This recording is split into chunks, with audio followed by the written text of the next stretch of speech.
үйде жатқам. Бір қызбен сөйлестім да инстамен. Сөйтіп сөйлесіп бастадым. Сөйлеспей қойдым, өзін андай жазбай қалдық.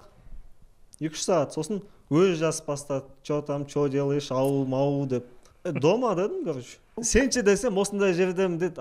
Неподалеку оказывается дедім да. Жақын жердемін дедім. Сөйтті ап кетсей деді ғой.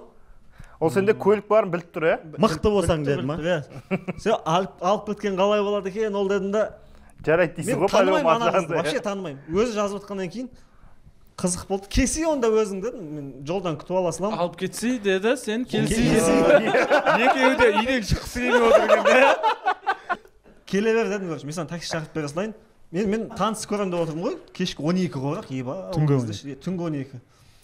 Келе бер дедім, сонымен такси шақырып бердім, номерін берді, осылай. Мен төлеп беремін дедім таксиін, чисто жігітше шандай? Жігітше. Ешқандай жаман ойсыз? Жоқ, әрине. Джентльменский до таксиін төлеп беремін. Сөйтіп, анаңыз келатты да, жайлап звондады ғой маған.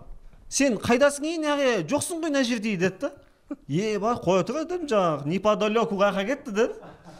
Сосын, бопты келе берші дедім. Мен осы жердем, осындай жердем. Ана қыз адасқан кезде қазақша сөйлеп кеткен ше. Қайдасың не істеп жатсың деп. Мен вообще сөйлеспеген ғой телефонмен. Сөйтсем сондай сөйледі да. Мынау қазақ пе дедім, мен вообще байқамаппын ғой дедім. Инстасын бүйтіп қарап шықтым, қазақ сияқты, бопты дедім, келе берсін дедім, келе жатыр ғой дедім да.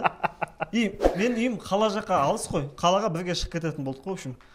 Сөйтіп келді да, такси тоқтады, мен алыс жерде қарап тұрмын ғой, ұнамаса үйге қайтып бере саламын деп ше. Жайлап жақындайын дедім мен машинамен.